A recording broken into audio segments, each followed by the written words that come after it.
जालिंदर सुपेकरांना पहिला झटका। मुख्यमंत्र्यांच्या सूचक वक्तव्यानंतर जालिंदर सुपेकरांची होमगार्ड विभागात बदली।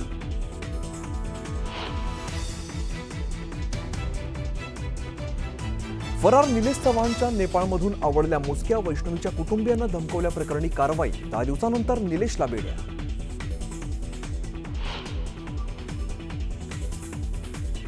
दिल्लीहून गोरखपूरला ट्रॅव्हल्समधून पळून जात होता निलेश चव्हाण। 3775 किलोमीटरचा प्रवास करत निलेश नेपाळमध्ये लपून बसला।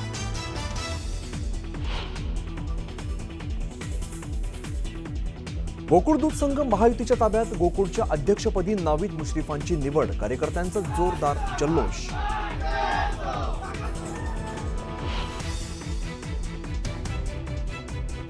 कापणी केलेल्या पिकांचे पंचनामे करून काय करणार? ढेकळांचे पंचनामे करायचे का? माणिकराव कोकाटे पुन्हा बरळले। टीकेनंतर कोकाटेंची सारवासारव।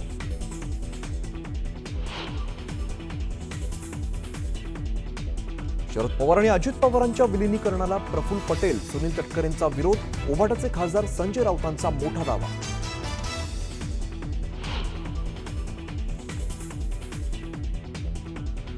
दोन 2652 लाडक्या बहिणी निघाल्या सरकारी कर्मचारी। सरकारी महिला नोकरदारांनी लाटले 3.58 कोटी रुपये। सरकारी बहिणींकडून रकमेची वसुली होणार।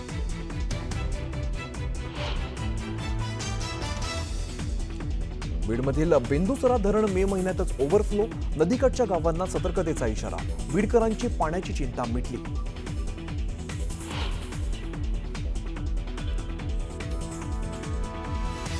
कल्याणमधील केबीके इंटरनॅशनल शाळेची भिंत कोसळली। एका 11 वर्षाच्या मुलाचा मृत्यू तर 2 लहान मुलं जखमी। जखमींवरती खासगी रुग्णालयात उपचार सुरू।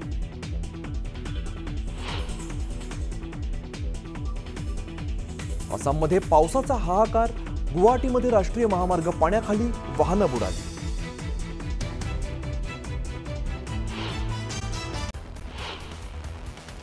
निलेश चव्हाण पळून जातानाचा सीसीटीव्ही न्यूज 18 लोकमतच्या हाती लागलाय। दिल्लीवरून गोरखपूरला जातानाचा व्हिडिओ समोर आला आहे। निलेश चव्हाण 23 मे रोजी पुण्यातून फरार झाल्याची माहिती होती।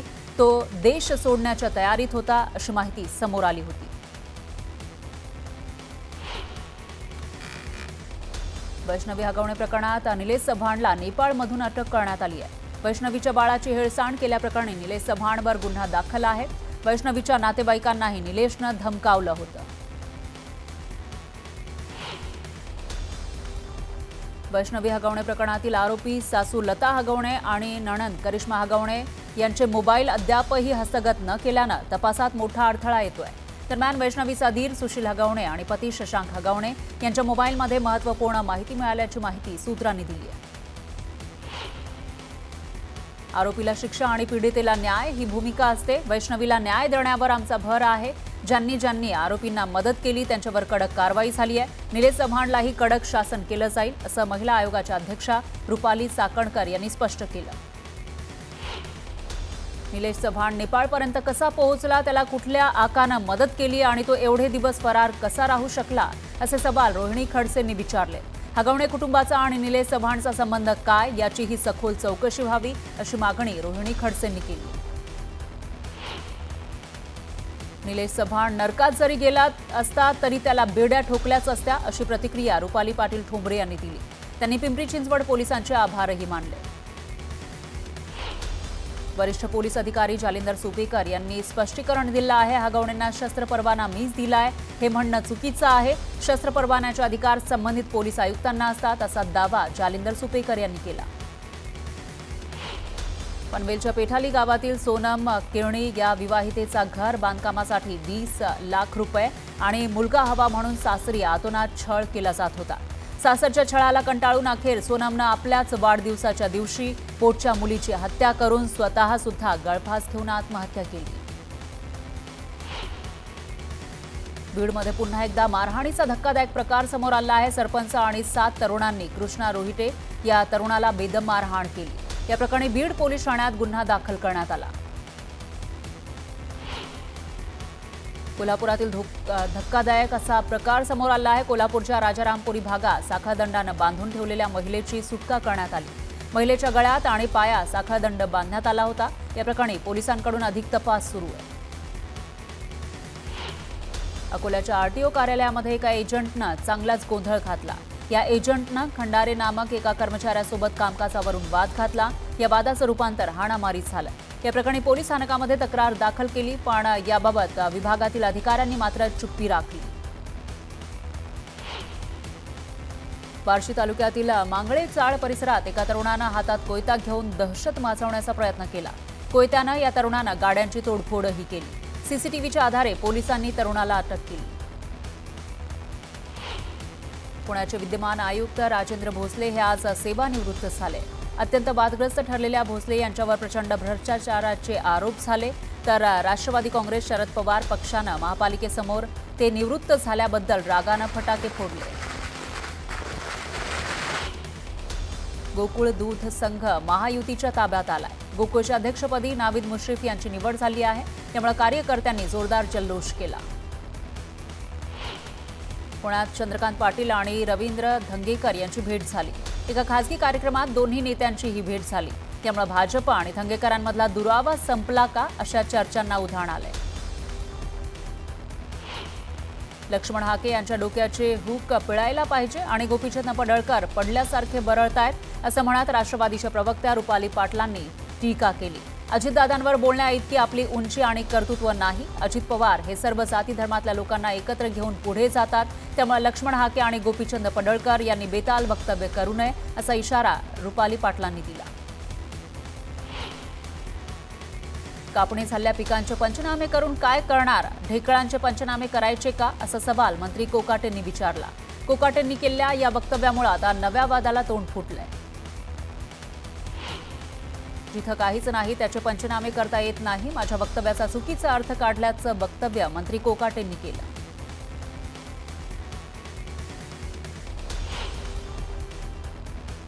कोकाटेंच्या डोक्यात ढेकूळ पडेल तेव्हा त्यांना कळेल, शेतात जाऊन बघितलं असतं तर नुकसान दिसलं असतं असं म्हणत अंबादास दानवेंनी माणिकराव कोकाटेंवर टीका केली। राष्ट्रवादी शरदचंद्र पवार पक्षात कोणतीही नाराजी नाही, प्रत्येक जण काम करतायत। नाराजीच्या बातम्या फक्त माध्यमांमध्ये आहेत। तसंच दोन्ही राष्ट्रवादी एकत्र येण्याबाबत कोणतीही चर्चा नाही असं जयंत पाटील म्हणाले। शरद पवार आणि अजित पवारांच्या विलीनीकरणाला प्रफुल्ल पटेल आणि सुनील तटकरेंचा विरोध आहे असा मोठा दावा शिवसेना युबीटीचे खासदार संजय राऊत यांनी केला। संजय राऊत वैफल्यग्रस्त आहेत, त्यांच्या बोलण्याला कुठलाही आधार नाही। अमोल मिटकरींनी संजय राऊतांवर ही जोरदार टीका केली। राज्यातील महत्त्वाच्या पालिकांसाठी महायुतीचं नो रिस्क धोरण पाहायला मिळतंय। महत्त्वाच्या पालिका निवडणुका महायुती एकत्रच लढणार आहे अशी माहिती महायुतीच्या वरिष्ठ नेत्यांनी दिली। शरद पवारांना पुन्हा नोटीस बजावण्यात यावी अशी मागणी प्रकाश आंबेडकर यांनी भीमा कोरेगाव आयोगाला केली आहे। भीमा कोरेगाव चौकशी आयोगाकडे प्रकाश आंबेडकर यांनी अर्ज सादर केला। सोलापूरमध्ये शिवसेना जिल्हा प्रमुख म्हणून अमर पाटलांची निवड करण्यात आली। आगामी पालिका निवडणुकीमध्ये शिवसेनेचा झेंडा फडकवण्याचा निर्धार त्यांनी केला। गृहराज्यमंत्री योगेश कदम यांनी उद्धव ठाकरेंना धक्का दिला। दापोली नगरपंचायत ठाकरे गटाकडून हिसकावून घेतली आहे। शिवसेनेच्या कृपा घाग यांनी शिवसेनेत प्रवेश केल्यानं ममता मोरेंविरोधात अविश्वास प्रस्ताव दाखल करत नगराध्यक्षपदी कृपा घाग यांची वर्णी लागली। महाराष्ट्राला परकीय गुंतवणूकदारांची पहिली पसंती पाहायला मिळते। राज्याची देश पातळीवर आघाडी आहे। आर्थिक वर्ष 2024-25 मध्ये देशाच्या 40% गुंतवणूक एकट्या महाराष्ट्रात आहे। फार्मा कंपनीच्या व्यावसायिकांना ड्युप्लेक्ससाठी तब्बल 639 कोटी रुपये मोजले। भारताच्या इतिहासातील सर्वात महागडा व्यवहार हा मुंबईतील बरळीमध्ये झाला। नीट पीजी परीक्षेबाबत सुप्रीम कोर्टानं महत्त्वाचा निर्णय घेतलेला आहे। नीट पीजी परीक्षा 15 जूनला होणार आहे। एकाच शिफ्टमध्ये या परीक्षा होणार आहेत। पुण्यश्लोक अहिल्यादेवी होळकर यांच्या त्रिशताब्दी जन्मोत्सवानिमित्त जळगावात भव्य रॅलीचं आयोजन करण्यात आलं। जलसंपदा मंत्री गिरीश महाजन यांच्या उपस्थितीमध्ये रॅलीला सुरुवात झाली। जळगाव जिल्ह्यातील पहूर, जामनेर, भुसावळ आणि मुक्ताईनगर असा 300 किलोमीटरचा प्रवास करून रॅलीचा समारोप केला जाणार आहे। जालना नांदेड समृद्धी महामार्गासाठी बळजबरीनं शेतकऱ्यांच्या जमिनी घ्याल तर पोलीस आणि महसूल अधिकाऱ्यांच्या नजरा काढून टाकू असा दम अंबादास दानवेंनी भरला। देवमूर्ती इथल्या शेतकऱ्यांच्या आंदोलनस्थळी दानवेंनी भेट दिली, यावेळी ते बोलत होते। सिंधुदुर्ग जिल्ह्यामध्ये पालकमंत्री नितेश राणे यांनी महावितरणच्या कामाचा आढावा घेतला। यावेळी अचानक भेट देत त्यांनी महावितरणच्या कामकाजाबाबत नाराजी व्यक्त केली। बुलढाणा जिल्हा पोलीस अधीक्षकाच्या पदावरून चांगलाच गदारोळ निर्माण झालाय। जिल्हा पोलीस अधीक्षकपदी निलेश तांबेंची नियुक्ती करण्यात आली होती, पण नियमबाह्य बदली विरोधात विश्व पानसरे यांनी कॅटमध्ये याचिका दाखल केली। कॅटनं निकाल दिल्यानंतर विश्व पानसरेंची खुर्चीचा ताबा त्यांनी घेतला। बीडमध्ये रिपाईच्या वतीनं तिरंगा रॅली काढण्यात आली। शहरातील डॉ. बाबासाहेब आंबेडकर पुतळ्यापासून ते छत्रपती शिवाजी महाराज चौकापर्यंत ही रॅली काढण्यात आली। बीड जिल्ह्याला गेल्या 15 दिवसांपासून पावसानं झोडपून काढलं। दरम्यान बीड शहराला पाणी पुरवठा करणारे बिंदुसरा धरण ओव्हरफ्लो झालंय, त्यामुळे बिंदुसरा नदीकाठच्या गावांना सतर्कतेचा इशारा देण्यात आला। नागपुरात सलग तिसऱ्या दिवशी दमदार पावसानं हजेरी लावली। नागपूरच्या सीताबर्डी भागात जोरदार पाऊस झाला।